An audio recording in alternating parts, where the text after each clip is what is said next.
السلام عليكم ورحمة الله وبركاته. الحمد لله نحمده ونستعينه ونستغفره ونعوذ بالله من شرور أنفسنا ومن سيئات أعمالنا. من يهده الله فلا مضل له ومن يضلله فلا هادي له ونشهد أن لا إله إلا الله وحده لا شريك له ونشهد أن محمدا عبده ورسوله. أما بعد فأعوذ بالله من الشيطان الرجيم. بسم الله الرحمن الرحيم. فمن يرد الله أن يهديه يشرح صدره للإسلام ومن يرد أن يضله يجعل صدره ضيقا حرجا كأنما يصعد في السماء. وقال تعالى: إن الله وملائكته يصلون على النبي يا أيها الذين آمنوا صلوا عليه وسلموا تسليما.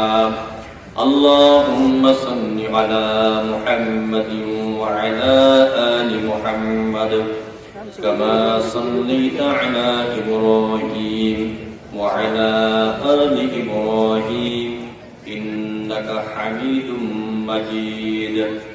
اللهم بارك على محمد وعلى آل محمد كما باركت على إبراهيم وعلى آل إبراهيم إنك حميد مجيد.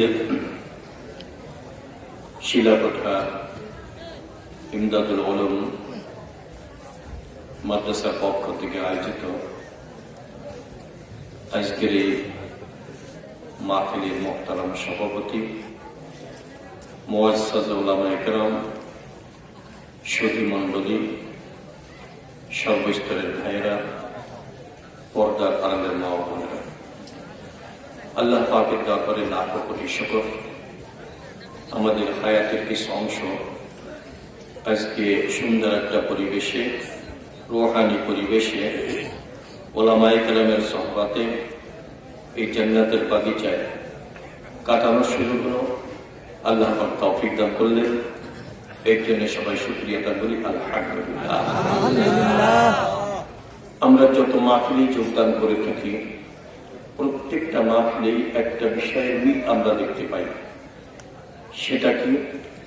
যখন কোনো আলোচক আলোচনা শুরু করেন, যখন কোনো বক্তা বক্তব্য পেশ করেন, যখন কোনো আলেম ওয়াজ শুরু করেন, আর শ্রোতারা যখন শোনা শুরু করেন, দেখবেন প্রথমেই সবাই কমপক্ষে একবার আলহামদুলিল্লাহ বলে থাকেন। কি বলে থাকেন? আলহামদুলিল্লাহ। আমরা কি বলেছি? আলহামদুলিল্লাহ। প্রত্যেকটা মাহফিলে এই কথাটা কেন বলে থাকি? নিশ্চয়ই এর পিছনে কোনো কারণ আছে। একটা কারণ হলো, এর দ্বারা আমরা পরোক্ষভাবে স্বীকার করে নিয়ে থাকি যে আমাদের ধনবলে জনবলে বুদ্ধির জোরে আসলে এখানে কেউ আসতে পারি না। একমাত্র কে তৌফিক দিয়েছেন? আল্লাহ। কে তৌফিক দিয়েছেন? আল্লাহ। প্রশংসা কার? এই কথাটা আমরা আরবিতে বলে থাকি আলহামদুলিল্লাহ। আর একটা কারণ হলো, আল্লাহ তাআলার ওয়াদা রয়েছে, তিনি বলেছেন আমার নিয়ামত বা করুণা বা অনুকম্পা পাওয়ার পর তোমরা যদি শুকরিয়া আদায় করতে পারো বা কৃতজ্ঞতা প্রকাশ করতে পারো, তাহলে অবশ্যই অবশ্যই তোমাদের জন্য নিয়ামত বা করুণা আরো বাড়িয়ে দেওয়া হবে। এই ওয়াদা কে করেছেন? কে করেছেন? আল্লাহ তাআলা কি কখনো ওয়াদা খেলাপ করেছেন? আগামীতে করবেন? তাহলে বোঝা গেল সত্যিকারে আমরা যদি শুকরিয়া আদায় করতে পারি, আল্লাহ তাআলা আমাদের জন্য অনেক অনেক নিয়ামত বরাদ্দ করবেন, সে বিষয়ে কোনো সন্দেহ নাই। কিন্তু ভাইয়েরা লক্ষ্য করেছেন, শুকরিয়া কিন্তু সবাই আদায় করে না, করে নাকি? আর করতেও পারে না। কারা শুকরিয়া আদায় করে? যারা নিয়ামত পাওয়ার পর সন্তুষ্ট হয় বা খুশি হয় বা যাদের ভালো লাগে, তারাই তো শুকরিয়া আদায় করে, কথা ঠিক না? তাহলে একটা প্রশ্নের সৃষ্টি হলো, আপনারা এখানে আসতে এবং বসতে পেরে, বিশেষ করে এই মাহফিলে যোগদান করতে পেরে আসলে কি সবাই সন্তুষ্ট হয়েছে? খুশি হয়েছে? আপনাদের ভালো লেগেছে? আমার দেখতে মন চায় কে কে সন্তুষ্ট হয়েছে। তাহলে মনে করেন খুশি, আবার শুকরিয়া আদায় করে আমার ভাইয়েরা, আমার ছেলেরা, আমার আব্বুরা, আপনারা সন্তুষ্ট হয়েছেন, আমরা খুশি হয়েছি, আমাদের ভালো লেগেছে। কিন্তু সমাজের সবাই কি ভালো লাগে নাকি? সবাই ভালো লাগে না। ইসলামের অনুশাসন সবাই পছন্দ করে না, কেউ করে কেউ করে না, কথা ঠিক না? তো একটু উদাহরণ দিই। আপনারা অনেকে নামাজের পাগল আছেন, বলুন তো আজান শুনবার পর নামাজ পড়বার জন্য মনের মধ্যে একটা চাঞ্চল্য বিরাজ করে, কি করে না? যতক্ষণ নামাজ আদায় না করতে পারেন ততক্ষণ পর্যন্ত চাঞ্চল্য বিরাজমান থাকে। তো আপনি তো নামাজের পাগল, আপনার পরিবারও হতে পারে, আপনার মহল্লার হতে পারে, আপনার এলাকার হতে পারে। কিছু সংখ্যক মানুষ আপনাকে ঠাট্টাও করতে পারে, বিদ্রুপ করতে পারে, উপহাস করতে পারে, যে তুমি শিখের সভ্যতার চর্চা কেন করতেছো, এই জাতীয় অবস্থা আছে না? আপনারা একই সাবজেক্ট, একই বিষয়ে কেন মত পার্থক্য হয়ে গেল? আমি এই সম্পর্কে দুই চারটা কথা বলবো, বেশি লম্বা আলোচনা করা যাবে না। দেখলাম ঘন কুয়াশা শুরু হয়েছে, কম করে শীতের রাত, আবার বেশি রাত করলে সমস্যাও কম না। কারো কারো ফজরের নামাজ কাজা হয়ে যেতে পারে, জামাত তর্ক হতে পারে, স্বাস্থ্য নষ্ট হতে পারে, আগামীকালের দায়িত্ব পালনে অবহেলা দেখা দিতে পারে, আবার দূরের মানুষের যেতে কষ্ট হতে পারে। নাদের যে সমস্যা আছে না, এই সমস্যা মাথায় রেখে কিন্তু আমাদের শায়েখ রহমতুল্লাহ আলাইহি দেখেছেন, আপনারা শুনেছেন, চরমায় মরহুমুজুর উনি ওয়াজ করতেন একেবারে সংক্ষেপ, বেশি রাত পর্যন্ত করতেন না। তো আমরা সেই আলোকে সব কিছু মাথায় রেখে, বিবেচনা রেখে অল্পক্ষণের আলোচনা করবো আর শুনবো। এই বিষয়ে কি আপনারা একমত? হ্যাঁ, আবেগের কারণে অনেক বেশি রাগও করবো না, আবার একেবারে সংক্ষেপে ছেড়ে দেওয়া হবে না, মানে মাঝারি এক পদ্ধতি অবলম্বন করলে ভালো হয়, কি বলে? আমি কয়েকটা সমস্যা যেটা সমাজে বিরাজমান, এই সমস্যা চিহ্নিত করতে চাই, সমাধানের জন্য কিছু পরামর্শ দিতে চাই, আপনারা আমাকে সহযোগিতা করবেন। এই যে সমস্যাগুলো আছে এর কারণটা কি, এটা কারণ উদ্ঘাটন করা দরকার। আপনার কি আমাকে সহযোগিতা করবেন? টাকা দিয়ে না, টাকার দরকার নেই, পয়সার দরকার নেই। আমার কাছে যে টাকা আছে তা দিয়ে ইনশাল্লাহ পৌঁছাতে পারবো। ঢাকা আল্লাহ পাক যদি বাঁচিয়ে রাখেন, আল্লাহ পাক ইচ্ছা করলে টাকা পয়সা লাগবে না। আমি কিছু প্রশ্ন করবো, আপনার জবাব দিবেন, এই হলো টোটাল সহযোগিতা। পারবেন না ইনশাআল্লাহ? আপনার ইমানি জবাব যদি আপনাদের জবাব থেকে দেয়, এটা আপনাদের নাজাতের ওসিলা হয়ে যেতে পারে, পারে না? আপনি ইমানি কথাই বলবেন, তা আমিও বক্তা, আপনারও বক্তা, তা আল্লাহ পাক সবাইকে কবুল করে নিতে পারেন, কথা ঠিক না? আপনার আমাদের কি পরিচয়? আমাদের সমাজের মানুষের পরিচয় কারো কারো, কেউ কেউ এমন আছে আল্লাহ পাককে মানেই না, মানে আল্লাহ পাক যে আছেন এটাও স্বীকার করেন, আছে না? আবার কিছু আছে আল্লাহ পাককে স্বীকার করে, হুকুম মানে না, কথা ঠিক না? আর কেউ কেউ আছে আল্লাহ পাকের হুকুম মানার জন্য পাগল করা থাকে। বিভিন্ন শ্রেণীর মানুষ আছে। আপনার কে কোন স্তরে জানি না, তো আমি আলোচনার মধ্য দিয়ে চেষ্টা করব প্রত্যেককে আত্মনির্ণয় সুযোগ দেওয়া, যে আমার অবস্থাটা কি, আমি কোন অবস্থানে আছি, এটা নির্ণয় করার দরকার আছে না? আপনারা সবাই রাজি আছে? এই যে নির্ণয়টা করতে চান কবে? কবরে যাওয়ার পর? আগে? কবে? 2025 সালে, 24, 23 পদ্মা সেতু উদ্বোধনের পর? আপনার আত্মনির্ণয় এক্ষুনি করা লাগে। কেন? নিঃশ্বাসের নাই। আপনারা বলুন তো, আমরা বর্তমানে যে জিন্দেগি যাপন করতেছি, এই জিন্দেগি খুব বড় না ছোট? সমান করে বলে কেমন ছোট? একটা সেকেন্ডের কথা বলার কোন সুযোগ? এই যে বসে আছে এর মধ্যেই সব সংবাদ আসতেও পারে, কথা ঠিক না? খুঁজে জিন্দেগি। আপনারা বলেন তো, এই যে একটা সত্য জিন্দেগি যাপন করতেছি, এটাই কি শেষ না আরো একটা জিন্দেগি আছে? হ্যাঁ আছে।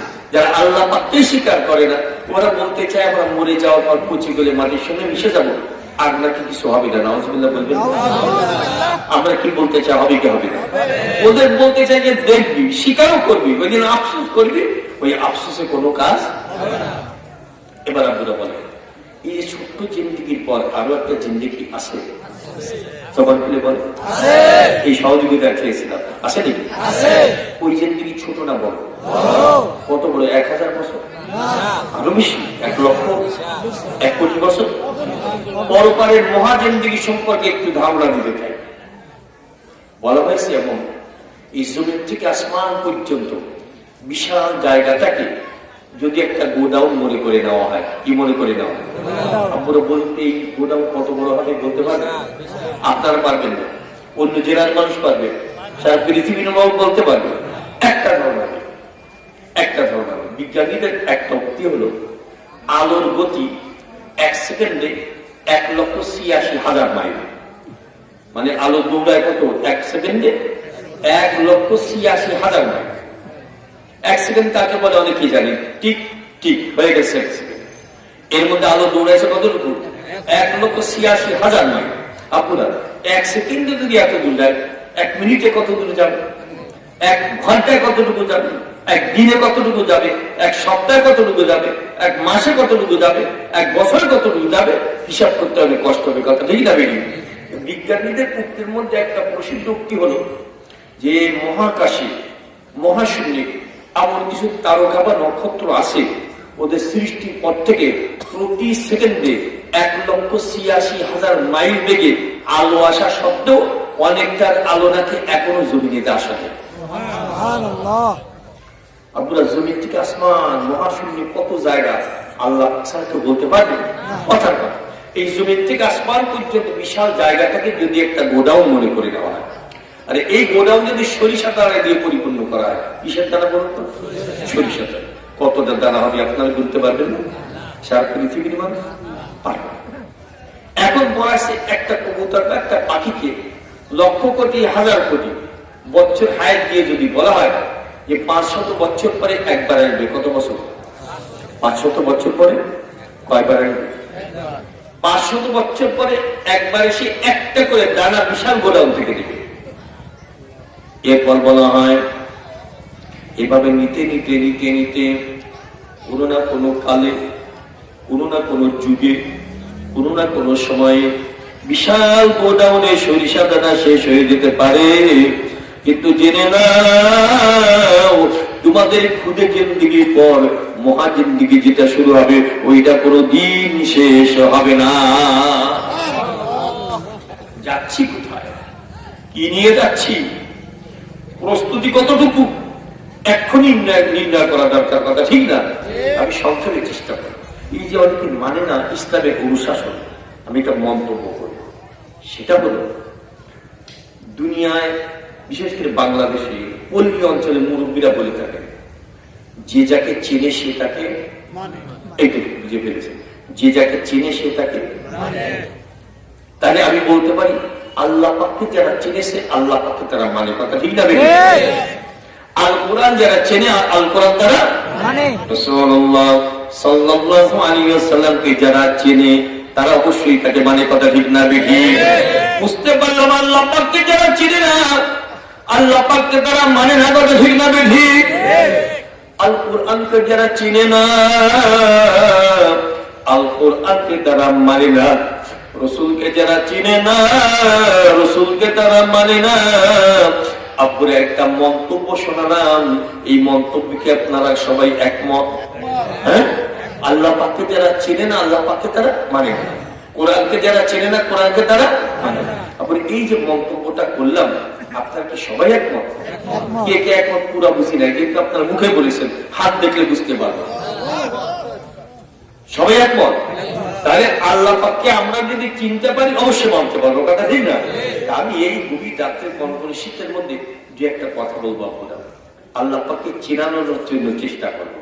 চিনতে চাই না আমরা, চিনে এর জন্য তো এখানে এসেছে, না চিনলে ওয়াজ মাহফিলে পাওয়া যেত না, কথা ঠিক না?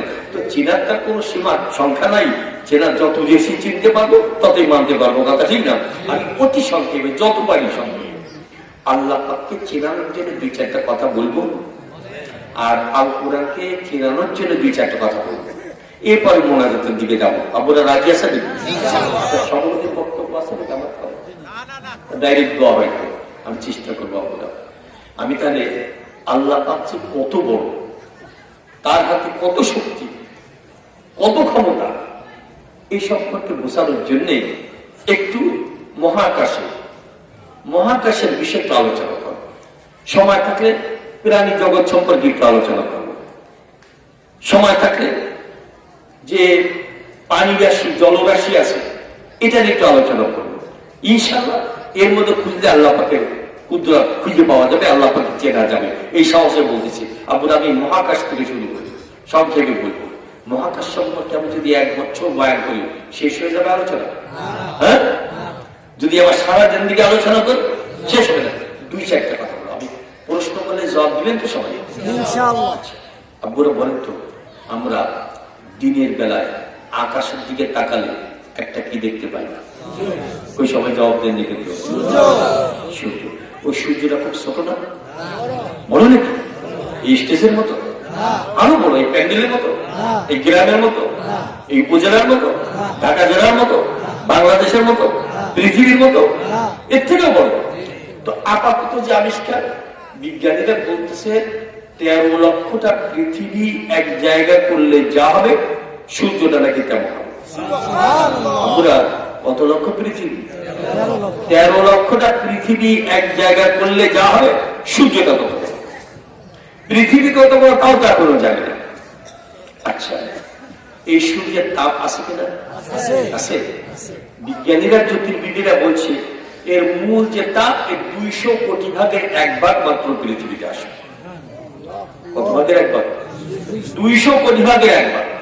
তাহলে অগ্নিপিণ্ডটা কত বড়, কত তাপ। আবার আল্লাহ পাক বলছে বিসমিল্লাহির রহমানির রহিম ওয়াশ-শামসু তাজরি লিমুস্তাকাররিন লাহা। সূর্য সম্পর্কে আল্লাহ পাক বলছে সূর্য তার কক্ষপথে পরিভ্রমণ করতেছে। এখন চিন্তা করে কত বিশাল অগ্নিপিণ্ড, কত তাপ নিয়ে এই হাজার হাজার লক্ষ লক্ষ বছর ধরে একই নিয়মে মহাশূন্যে সাঁতার কাটলো। যে এর পিছনে কোন মহাপরিচালক আছেন কিনা? নামটা কি আসতে বলবেন না জোরে বলবি? শুধু তাই না, কুল্লুম ফি ফালাকিন ইয়াসবাহুন। আল্লাহ পাক কোরআনে পাকে বলেন মহাশূন্যে যত গ্রহ নক্ষত্র আছে প্রত্যেকটা সাঁতারে কাটতেছে। কোটি কোটি গ্রহ নক্ষত্র মহাশূন্যে একই নিয়মে সাঁতার কাটানোর পেছনে কোন কুদরতওয়ালা আছেন কিনা? তার নামটা আসতে বলবেন না জোরে বলবে? তিনি কে? তিনি কে? আমরা আরেকটা বলি, একটা চুল, 1 খণ্ড তুলা 10 গজ 20 গজ ওপরে ছেড়ে দিলে কিছুক্ষণ পর কোথায় পাওয়া যাবে? মাটিতে। কারণ কি? এই সামান্য ওজন, সামান্য ভর শূন্য স্থানে ধরে রাখতে পারে না। তাহলে বোঝা গেল ওজনওয়ালা কোন জিনিস বা বস্তু শূন্য স্থানে থাকতে পারে না। বলে বলে আকাশে যত গ্রহ নক্ষত্র এগুলোর ওজন আছে কিনা? একটা গ্রহের কথা বলি, মঙ্গল গ্রহ, যেটা আবিষ্কার চলমান। বিজ্ঞানীরা আবিষ্কার করে এতটুকু বের করছে, মঙ্গল গ্রহের জমিন হলো পাথুরি জমিন। কেমন জমিন? এবার চিন্তা করে, পৃথিবীর থেকে যদি বড় হয়, জমিনটা যদি পাথুরি জমিন হয়, ওজন কত হবে কোন মানুষ কি নির্ণয় করতে পারবে নাকি? কোটি কোটি হাজার কোটি টন ওজন। আবার একটা চুল, 1 খণ্ড তোলা সামান্য সময় শূন্য স্থানে থাকতে পারলো না, আর কোটি কোটি হাজার কোটি টন ওজনে ওই গ্রহগুলো কে ভাসিয়ে রাখলি? আল্লাহ পাকের কুদরতি হাতে কত বল, কত ক্ষমতা, কত শক্তি। এইটা যারা অনুধাবন করতে সক্ষম হয় এরা কখনো বেপরোয়া হতে পারে না। কথা ঠিক না বেঠি? আমরা আকাশ সম্পর্কে আলোচনা করে আমি শেষ করতে পারবো? বিজ্ঞানীরা পেরেছে নাকি? কেউ পারবে না। সংক্ষেপ বললাম। এবার একটু জলরাশির দিকে আসি, সাগরের দিকে আসি। আপনারা সাগরে আল্লাহ পাকের কুদরত আছে কিনা? মাত্র একটা বলবো, আপনারা শুনেছেন, কেউ সাগরে গিয়ে দেখেছেন? আল্লাহ পাক বলছেন বাইনাকুমা বারযাখুন লা ইয়াবগিয়ান। শুনেছেন বোধহয়? সাগরের 2 প্রকার স্রোত, মিঠা পানির স্রোত, লোনা পানির স্রোত। পাশাপাশি হাজার হাজার বছর ধরে চললো, আজ পর্যন্ত মিলে গুলে একাকার হলো না। আল্লাহ পাক বলেছেন বিসমিল্লাহির রহমানির রহিম বাইনাহুমা বারসাকুন লা ইয়াবগিয়ান, দুই সূরাতের মধ্যখানে আমি এক অদৃশ্য প্রাচীর টেনে দিলাম, এইটা কখনো মিলে গুলে একাকার হতে পারবে না। এটা কার কথা? ওখানে কাকে খুঁজে পাওয়া যায়? আরো ধরে বলা লাগবে, কাকে খুঁজে পাওয়া যায়? জলের সেবার বাদ নেই, প্রাণী জগতের দিকে আসি। প্রাণীর মধ্যে শ্রেষ্ঠ প্রাণী মানুষ, কথা ঠিক না ঠিক? এই সম্পর্কে আল্লাহ পাক বলেছেন বিসমিল্লাহির রহমানির রহিম ওয়াফি আনফুসিকুম আফালা তুবসিরুন, তোমাদের নিজের মধ্যে গবেষণা করো, মুরাকাবা করো, আমার কুদরতের সন্ধান তোমরা পেয়ে যাবে। দেখি আমাদের নিয়ে একটু ভাবি আপনারা সংক্ষেপে। আমার নাম ইউনুস আহমদ, নামটা শুনেছেন, ঘোষণা বলা হয়েছে। এই যে একটা বডি আবার আছে না, আচ্ছা এই বডি কি জন্মের থেকে এত বড় ছিল না একটু ছোট ছিল? হ্যাঁ, আচ্ছা তার আগে আরো ছোট ছিল না? একটা বডি সৃষ্টির সূচনা আর সমাপ্তি সম্পর্কে দিয়ে একটা কথা বলে, সেটা কি একটা মানবদের সৃষ্টি হয় কিভাবে? স্বামী স্ত্রী বা পিতা মাতা তাদের মিলনের পরে ওই স্বামীর মাধ্যমে স্ত্রীর গর্ভে কোটি কোটি শুক্রাণু ঢোকে বীর্যের মাধ্যমে। একটা ফোঁটা বীর্যের মধ্যে লক্ষ লক্ষ শুক্রাণু থাকে বা শুক্রকীট থাকে। আব্বুরা বলে একটা ফোঁটার মধ্যে লক্ষ লক্ষ যদি থাকে, এটা কি চোখে দেখা সম্ভব নাকি?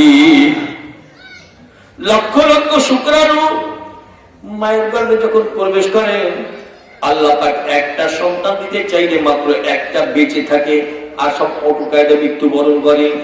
মায়ের গর্ভে একটা পদার্থ থাকে, বস্তু থাকে, তাকে ডিম্বাণু বলা হয়। তাও কিন্তু একটা ফোঁটার মধ্যে লক্ষ লক্ষ থাকতে পারে। আল্লাহ পাকের কুদরত, শুক্রাণু যখন মায়ের গর্ভে ঢোকে, তাকে এমন জ্ঞান আল্লাহ পাক দান করেছেন, মায়ের গর্ভে ডিম্বাণু কোথায় আছে এটা খুঁজে খুঁজে বের করবার চেষ্টা করে। যেটা চোখে দেখা যায় না, বুদ্ধিটা কে দিয়েছে? জোরে বলেন, কে দিয়েছে? ডিম্বাণুর সন্ধান যখন পেয়ে যায়, ডিম্বাণু শুক্রাণুর সমন্বয় আমার আপনার বডি সূচনা শুরু হয়ে যায়। মাত্র কয়েকটা মাস মায়ের গর্ভে থাকবার পর মা যেন কি অনুভব করে, পেটের মধ্যে সন্তান নড়াচড়া শুরু করে দেয়, একটা বডি হয়ে যায়। একটা বডির মধ্যে 360টা হাড্ডির জোড়া আছে। শুকরিয়া দেখি আলহামদুলিল্লাহ, 360টা হাড্ডির জোড়া। আপনারা বলেন আমার হাতের মধ্যে জোড়া আছে কিনা, আঙ্গুলের মধ্যে আছে কিনা, কবজির মধ্যে আছে কিনা, ওলের মধ্যে আছে কিনা, মেরুদণ্ডে আছে কিনা, কোমরে আছে কিনা, হাড়িতে আছে কিনা, 360টা হাড্ডির জোড়া। আপনি আপনার মনের কাছে জিজ্ঞাসা করেন, এই জোড়া কোন জায়গা থেকে আসলো, হাড্ডি কোন জায়গা থেকে উৎপাদন হলো, কোন দিক দিয়ে সরবরাহ হলো, এটা চিন্তা করলে নিশ্চয়ই এক কুদরতওয়ালার সন্ধান পাওয়া যায়। তিনি কি? আবার দেখবেন মানুষ তো জবাই করে দিতে পারবেন না, আপনার মুরগিও জবাই করেন, খাসি জবাই করেন, গরু জবাই করেন, দেখবেন প্রত্যেকটা জোড়ার মধ্যখানে লালা জাতীয় পদার্থ আছে কিনা? আছে নাকি? গাড়ির চাকা সুন্দরভাবে ঘোরানোর জন্য, মেশিন যন্ত্রপাতি ঘোরানোর জন্য গিরিশ ব্যবহার করা হয়। আল্লাহ পাক জানেন একটা গাড়ির গিরিশ 6 মাস, 1 বছর, 2 বছরের মধ্যে কয়েকবার চেঞ্জ করা লাগে। আল্লাহ পাক জানেন আমার এই বান্দা 3.5 হাত গাড়ির কত যন্ত্রাংশ আছে, এটা পরিবর্তনের প্রয়োজন হবে না। 60 বছর, 70 বছর, 80 বছর উঠবে বলবে, নড়াচড়া করা লাগবে। প্রত্যেকটা জোড়ার মধ্যে গ্রিস সেট করা আছে কিনা? আপনার মনের কাছে জিজ্ঞাসা করেন, এই গ্রিস কে সেট করে দিলেন? এই গ্রিস কোন পথে আমদানি হলো, কোন দেশ থেকে উদ্ভব হলো? সব কিছু চিন্তা ভাবনা করে একটা রেজাল্ট পাওয়া যায়। সব কিছু আমার মাওলা পাকের কুদরত। আমরা আল্লাহ পাক আমাদেরকে 2টা চক্ষু দান করেছেন, কথা ঠিক না বেঠিক? ছোট বড় একই রকম 2টা চক্ষু, কথা ঠিক বললাম? বিভিন্ন কালার, বিভিন্ন রঙের আছে, দেখবেন সাদা, কালো, বাদামি, বিভিন্ন রঙ আছে কিনা? এবার সবচেয়ে মাঝখানে কালো 2টা ফোঁটা পানি আল্লাহ পাক দান করেছেন। এই পানি কবে কোন জায়গায় সৃষ্টি হলো? আল্লাহ পাক এই কুদরতি পানির ফোঁটা চোখের মধ্যে ঢুকিয়ে দিয়েছেন। 9 কোটি 30 লক্ষ মাইল দূরে সূর্য দেখা যায় কি যায় না? এর থেকে কোটি কোটি মাইল দূরে নক্ষত্রগুলো রাত্রবেলা দেখা যায় কি যায় না? এই কালো ফোঁটা পানির কি যে পাওয়া! মাথা দিয়ে ছিদ্র করে কালিয়ে কালো ফোঁটা পানি যদি বের করে দেওয়া হয়, ওই মানুষটা অন্ধ হয়ে যাবে। কথা ঠিক না বেরি? ওই কালো পানি ফোঁটা এটা কোথায় সৃষ্টি হলো, কোন পথে ঢুকলো? বিজ্ঞানীদের আবিষ্কার, এই চোখের উপরে প্রায় 70 থেকে 72,000 পাতলা পর্দা আছে। এই পর্দার মধ্যে কে ঢুকিয়ে দিলেন? একটু চিন্তা ভাবনা জল্পনা কল্পনা করলে একজনের কুদরতের সন্ধান পাওয়া যায়। তিনি কি? আপনারা লক্ষ্য করেছে কিনা চোখে পলক মারার ব্যবস্থা আছে কিনা? একটা পলক মারতে চিন্তাও করা লাগে না, পরিকল্পনা গবেষণা করা লাগে নাকি? অটো কায়দা প্রতি মিনিটে কয়েকবার পলক মারা হয় কি হয় না? আল্লাহ পাকের অত্যন্ত দামি একটা অঙ্গ চক্ষু, এটা ময়লা আবর্জনা ধুলা বালি পড়তে পারে। অটো কায়দায় 1 মিনিটের মধ্যে কয়েকবার পলক মারা লাগে, পলক হয়ে যায়। কথা ঠিক না বেঠিক? এইটা চিন্তা করলে কোন সৃষ্টিকর্তা বা কুদরতওয়ালার সন্ধান পাওয়া যায় কিনা? তার নাম কাস্তে বলবেন না, জোরে বলবেন, স্বাভাবিক ভাবে বলবেন না, মহব্বতের সাথে বলবেন। তিনি কে? তিনি কে?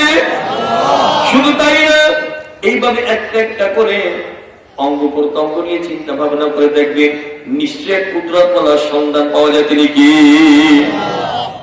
প্রাণী জগতের মধ্যে শ্রেষ্ঠ মানুষ একটু আলোচনা করলাম, বাইরের দিক একটু সংক্ষেপ দেখছেন, প্রত্যেকটা সংক্ষেপে আলোচনা করতেছি। ফিনিশিং দেওয়া লাগবে খুব তাড়াতাড়ি, বলবো না কেপুরা। আমরা বিজ্ঞানী বলে দাবি করি, বুদ্ধিজীবী বলে দাবি করি, অনেক বড় শিক্ষিত, দেশি সনদ বিদেশি সনদ। একটু প্রাণী জগতের দিকে যাই, দেখি আল্লাহ পাক তাদেরকে কেমন শিক্ষা দান করেছেন। ওদের শিক্ষককে যদি বলা লাগবে, আল্লাহ পাক বলছে সুম্মা হাদা, ওদেরকে আমি হিদায়াত দান করেছি। মানুষের হৃদায়ত এক কায়দা, আর অন্যান্য প্রাণীর হৃদায়ত অন্য কায়দা। কথা ঠিক না বেঠিক? দুনিয়াবি জিন্দেগি যাপনে যা কিছু প্রয়োজন এই শিক্ষা কে দিয়েছে? কিন্তু আল্লাহ পাককে চেনা যায় কিনা? আমাদের পল্লী অঞ্চলে মা বোনেরা মুরগি পালে কি পালে না? আছে নাকি? দোহারে আছে। আচ্ছা, দেখবে মা বোনেরা মুরগির আচরণ চলাফেরা দেখে অনুমান করে ও মা হতে চায়। দেখে সুন্দর একটা জায়গা বের করে দেয় যেখানে সুন্দরভাবে ডিমের তা দিতে পারে। আছে কিনা? পরীক্ষা করে দেখবেন। কয়েকটা ডিম যখন বসিয়ে দেয়, আপনি সিগনেচার পেন হাতে নেবেন, প্রত্যেকটা ডিমের পরে সিরিয়াল নাম্বার লিখবেন, 1 2 3 4 5 6 7 8 9 10। মাত্র কিছুক্ষণ পর, কয়েক ঘন্টা পর বা একদিন পর ওখানে উকি মেরে দেখবেন আপনি যে সিরিয়াল যেভাবে রেখেছিলেন সব ওলট পালাট হয়ে যাবে। মাঝখানের ডিমগুলো পাশে পাওয়া যাবে, পাশের ডিমগুলো মধ্যখানে পাওয়া যাবে, উপরের পাশ নিচে পাওয়া যাবে। এমনটা হয় কি হয় না? আল্লাহ পাক যেমন শিক্ষা দিয়েছেন, ও যদি সুদা চুপচাপ বসে থাকে, একটা জায়গায় তাপ পাবে, অন্য জায়গায় তাপ পাবে না।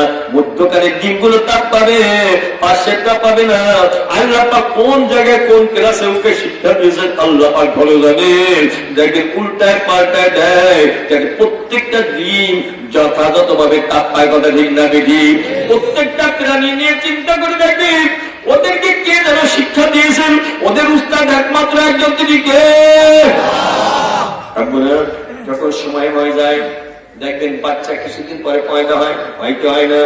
দেখবেন মা মুরগিটা ঠিক এমন জায়গাটা ছিদ্র করে দেয় যে সোজা ওই বাচ্চার মুখটা থাকে, ঠোঁটটা থাকে। কথা ঠিক না বেটি? ও কিন্তু কোন যন্ত্র ব্যবহার করে না। কেউ ওকে শিক্ষা দিল এইখানে তোমার বাচ্চার ঠোঁট দুইটা আছে, সেই সোজা ছিদ্র করে দেয় কি দেয় না? প্রত্যেকটা প্রাণী অবস্থা পরীক্ষা করে দেখবেন যে আলাদাভাবে একটা প্রশিক্ষণ দিয়েছে। তিনি কি? শুধু তাই না, বাচ্চা পয়দা হয়ে গেল, মাত্র 1 সপ্তাহ বয়স। কতদিন বয়স? আপনি পাশ দিয়ে হেঁটে যাবেন, বাচ্চার কোনো ভয় নাই। একটা বড় গরু হেঁটে যাবে, কোনো ভয় নাই। কিন্তু যদি আকাশে একটা চিল দেখা যায়, অল্প সময়ের মধ্যে, কয়েক সেকেন্ডের মধ্যে মায়ের পেটের নিচে আশ্রয় নিতে দেখা যায় কি যায় না? ওই বাচ্চাটাকে বুদ্ধি কে দান করলে? শুধু তাই না, প্রত্যেকটা প্রাণী সম্পর্কে একটু গবেষণা করবেন। এক ডাক্তার সাহেব বলেছিলেন তার বাড়িতে, তার বাগানে মাঝে মধ্যে বানর আসতো, এসে গাছের ফল নষ্ট করে দিত। কোন রোগের থেকে রেহাই পাওয়া গেল না। শেষ পর্যন্ত ডাক্তার সাহেবকে একদিন পরামর্শ দেয়, আপনি পাওয়ারফুল পয়জন বিষ মিশিয়ে খাবার যদি গাছের মাথা দিতে পারে, একটা দুইটা বানর ঢুলে পড়বে, অন্যগুলো আসতে সাহস পাবে না। যুক্তিসঙ্গত কথা কিনা? ডাক্তার সাহেব বলে এই পরামর্শ নেওয়ার পর আমি একই আমল করলাম। এমন বিষ, এমন পয়জন, যে বিষের স্বাদ পরীক্ষা করতে গিয়ে 18 জন বিজ্ঞানী দুনিয়ার থেকে চলে গেছে। অর্থাৎ জিহ্বায় দিবে স্বাদ টক, মিষ্টি না তিক্ত লিখবে, কেউ 1 টক কেউ 2 টক করলে তেল ঢলে পড়ে যায়। অত্যন্ত পাওয়ারফুল পয়জন, কথা ঠিক না বেঠিক? ডাক্তার বলছে এই পাওয়ারফুল পয়জন খাদ্যের সঙ্গে মিশিয়ে গাছের উপরে টাঙিয়ে দিলাম। লক্ষ্য করতে লাগলাম, দেখি কোন সময় বানর আসে, বিষ মিশ্রিত খানা খেয়ে বেহুশ হয়ে পড়ে যাবে বা মৃত্যুবরণ করবে, এরপর আর বানর আসবে না। এবার ডাক্তার সাহেব বলছে, দেখতে লাগলাম এক ঝাঁক বানর এসে গেছে। এবার খাবার সামনে, বিষ মিশ্রিত পয়জন মিশ্রিত খাবার, দেখি কেউ খায় না। এদের মধ্যে লিডার টাইপের যে ছিল, নেতা টাইপের, একটা সিগন্যাল দিল, একটা সংকেত দিল, কেউ আর খায় না, চুপচাপ বসে আছে। এবার লিডার চলে গেল বনের মধ্যে, জঙ্গলের মধ্যে। এবার কিছু লতা পাতা নিয়ে হাজির হয়ে গেছে। এবার লিডার করে কি, প্রত্যেকটা বানরের হাতে কয়েকটা করে পাতা বন্টন করে দেয়। এরপর আবার সিগন্যাল দেয়, সিগন্যাল দেওয়ার সাথে সাথে এক কামড় পাতা খায় আর একটা লোকমা মুখে দেয় বিষ মিশ্রিত খাদ্য। ডাক্তার সাহেব বলছে কোন বানর অসুস্থ দেখি নাই, প্রত্যেকটা দানা খেয়ে শেষ করে দিল। একটা বানরকে অ্যাবনরমাল দেখি নাই। খানা শেষ করবার পর আনন্দ ফুর্তি করতে করতে আবার জঙ্গলে চলে গেল। ওই বানরকে কে প্রশিক্ষণ দিল? এত পাওয়ারফুল বিষ নষ্ট হয়ে যাবে অমুক গাছের পাতা খেলে।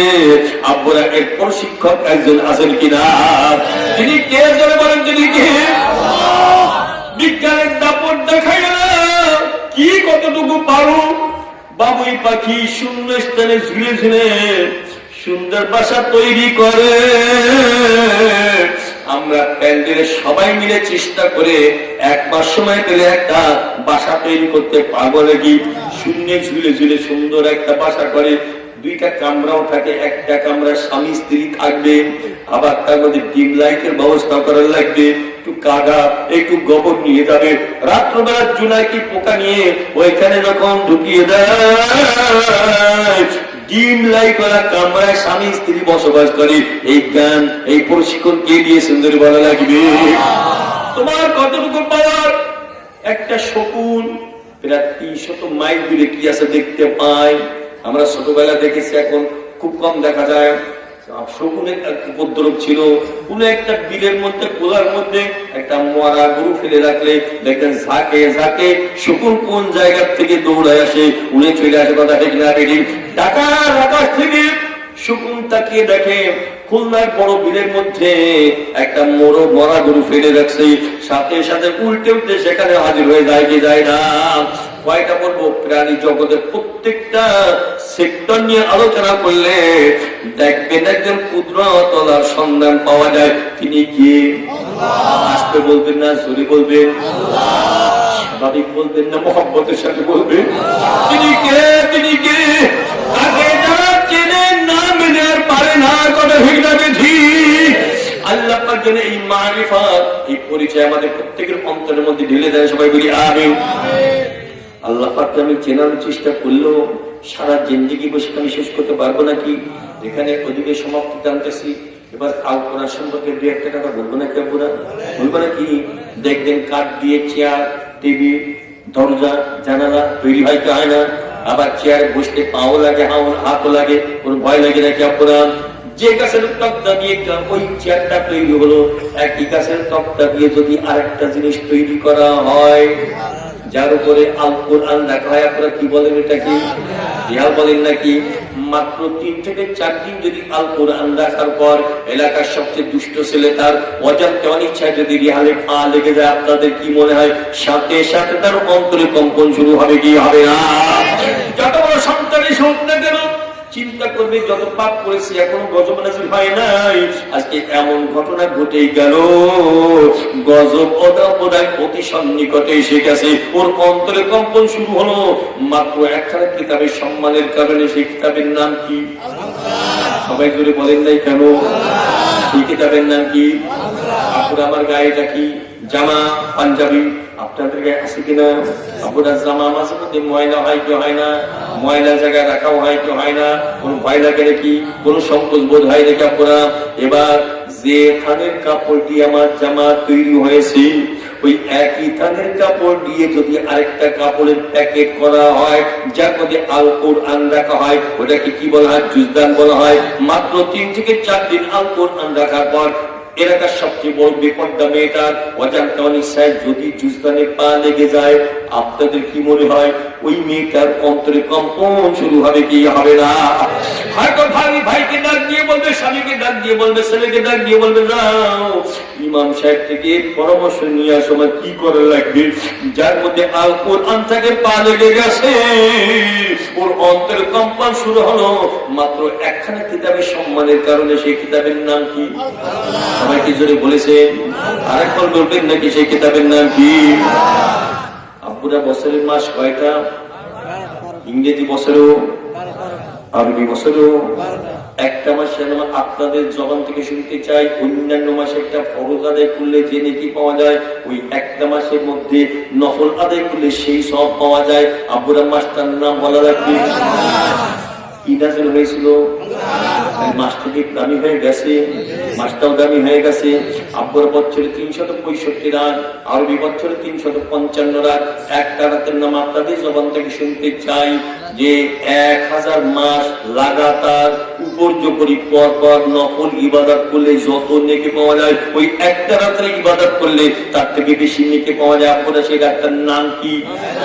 আরো করে বলেন।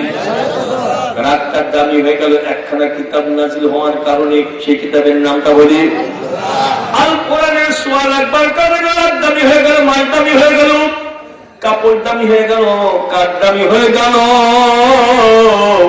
আমার প্রশ্ন, জড় পদার্থ যদি কোরআনের সূরা একবার কারণে দামি হতে পারে, আমরা আশরাফুল মাখলুকাত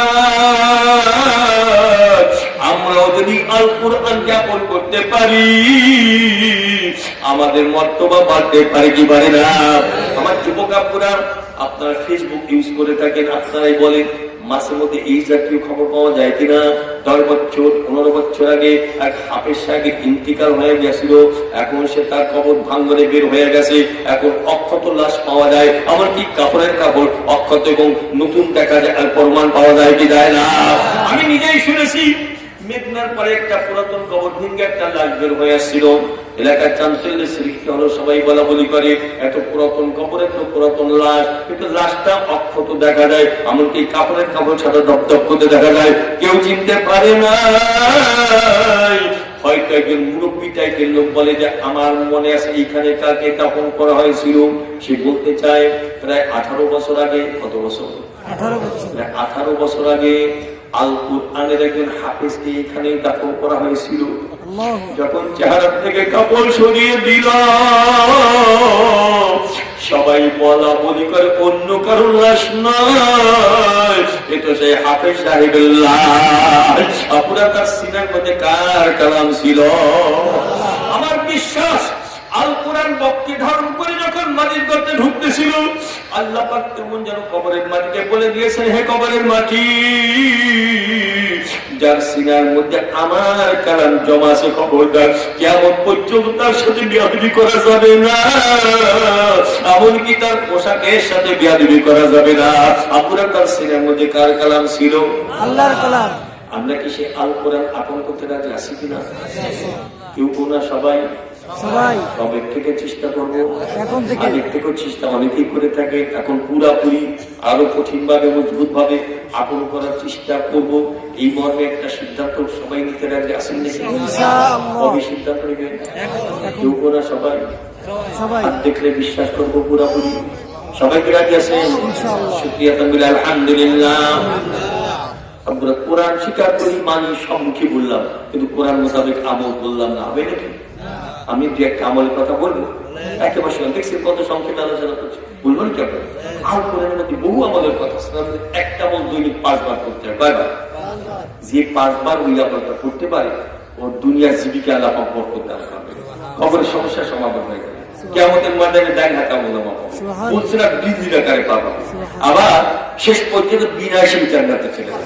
আমার মনে হয় আমলটার নাম আপনারা সবাই বলতে পারবেন, আপনারা বলেন তো? আবার বলেন। আচ্ছা, নামাজ কি উপকারী না অপকারী? ক্ষতিকর না লাভজনক? সবাই বিশ্বাস করে। আর কেউ কেউ বলতে চায়, অতি বড় বুদ্ধিজীবী তারা বলতে চায় নামাজ পড়লে নাকি সময়ের অপচয় হয়। আরো বলবেন নাকি? আমরা বলি নামাজ পড়লে সময়টা আসলেই কাজে লাগে, কথা ঠিক না? নামাজের মধ্যে যে কিছু আছে বিশ্বাস করেন আপনারা? তা শুনেছি ছোটবেলার থেকে, বলেছি অনেকবার, শুনেছি। আজকে সংক্ষেপে দেখাতে চাই নামাজের মধ্যে কিছু আছে কিনা, দেখাবো নাকি? একেবারে সংক্ষেপে আমাকে 2 জন যুবক দেন এখনই। 2 জন। কয়জন? একজন হতে হবে পাক্কা নামাজি, আরেকজন হতে হবে কাট্টা বেনামাজি। কয়জন হল? প্রথম জন কি?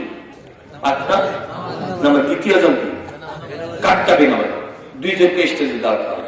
মধ্যখান থেকে একজন বুদ্ধিমান ভাইকে বলেন, ভাইজান এদের কাউকে আপনি চিনেন? বলেন, তা তো চিনি না। এর মধ্যে একজন পাক্কা নামাজি আছে, আরেকজন কাট্টা বেনামাজি আছে, একটু পার্থক্য করে দেখাতে পারবেন? মোমেন যদি হয় বলে ইনশাআল্লাহ চেষ্টা করলে পারবো। এবার দেখবেন 1 কদম 2 কদম করতে করতে স্টেজের পাশে আসবে। এবার ওদের হাতের দিকে তাকাবে না, পায়ের দিকে তাকাবে না, পোশাকের দিকে তাকাবে না, বারবার বারবার করে 2 জনের চেহারার দিকে নজর করা শুরু করে দিবে। কয়েক সেকেন্ড নজর করবার পর একজনের হাত ধরে বলবে, ইনশাআল্লাহ এই ছেলেটা পাক্কা নামাজি। আবার প্রশ্ন করবেন, আপনি চিনেন না? আন্দাজে বললেন। এখন বলবে, চিনিও না, আবার আন্দাজেও কিন্তু বলি না। তোমরা কেন দেখো না এই ছেলের চেহারায় একটা নুরানি আভা দেখা যায়? একই এলাকায় বসবাস করলো, একই সূর্যের তাপ পেল, একই অক্সিজেন গ্রহণ করলাম পুরা। এই ছেলের চেহারা উজ্জ্বল আভা কেন ফুটে উঠলো? পিছনে কারণ আছে কিনা? আমার উস্তাদ বলেছিলেন, কেউ যদি আল্লাহ পাককে সিজদা দেয় ও কেমন যেন নূরের রুমালের উপরে সিজদা দেয়।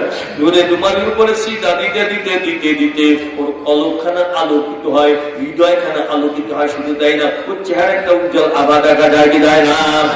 আমি একটা দেখালাম, আপনার একটা দেখান। এই এলাকার মাঝে মধ্যে শোক সংবাদ শোনা যায় নাকি? নামাজিও মরে যায়, বেনামাজিও মরে যায়। খবরটা মিথ্যা বলে আমাকে খুশি করার চেষ্টা করার দরকার নাই।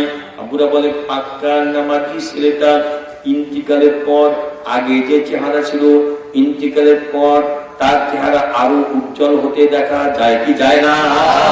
শুধু তাই না, তাহাজ্জুদ গুজার, সুন্নাতের পাগল, জিকিরের পাগল আল্লাহ পাকের আসে। ইন্তিকালের পর দেখবেন চেহারার দিকে তাকালে মুস্কি মুস্কি হাসি হাসি মনে হয়। মাঝে মধ্যে আপনারা দেখবেন ফেসবুকেও দেখা যায় ইন্তিকালের পর চেহারা মুস্কি হাসি। আপনারা দেখেছেন কিনা? আমি তো দেখেছি। একজন পুলিশ বড় আল্লাহওয়ালা ছিল,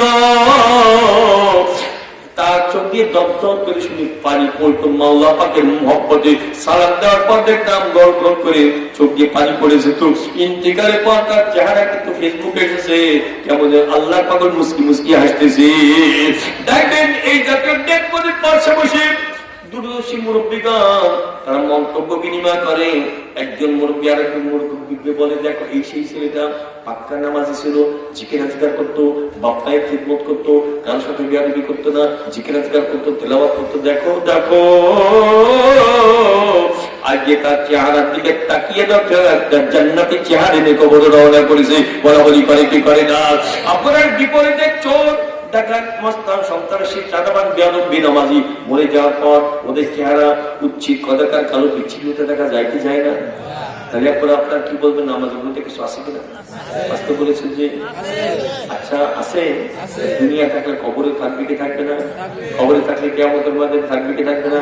আমরা তাহলে একটা শেষে একটা সিদ্ধান্ত আপনাদের নিতে চাই, পাক্কা নামাজ হয়ে কবরে দেওয়ার চেষ্টা করব। এই মর্মে সিদ্ধান্ত নিলে কেমন হয়? কয়েকজনে বলেছে, সবাই বলেন না। সবাই বলেছে তো মনে মনে বলেছে, কেমন হয়? আজকে নির্বাণ হয় পাক্কা নামাজ হয়ে কবরে দেওয়ার চেষ্টা করবো। মেয়েরা তোমরা যে যেখানে আছে সেখান থেকে নিয়াত করবো। নিয়াত কে কি করতেছে কি খবর রাখে? এই সিদ্ধান্ত নিলে খুশি হবেন কে বলুন তো? আর বেজার হবে কি? ওর কোমরটা ভেঙেও যেতে পারে হতাশার কারণে। একটা যুবক নামাজি হলে ওর বন্ধু বান্ধবের নামাজ ভেঙে যেতে পারে, ওর তো খারাপ লাগবে, কথা ঠিক না? আমরা খুশি করতে চাই কাকে? আর কার কোমরটা ভেঙে দিতে চাই? এই শেষ সময়ে আখেরি মোনাজাতের আগে আমরা আল্লাহ পাককে খুশি করতে চাই, শয়তানের কোমর ভেঙে দিতে চাই, পাক্কার নামাজি হয়ে কবর যাওয়ার সাধ্যমতো চেষ্টা করব। এই মর্মে যারা একমত আছে এত জোরে একটা তাকবীর ধ্বনি দিয়ে হাত উঁচু করবেন, শয়তানের এখনই ভাবতে বাধ্য পারবেন নাকি? কে কে চেষ্টা করবো? কবুল করে দেন। প্রত্যেকের বেলা কে হয়ে এখন মালা পুজো দেন।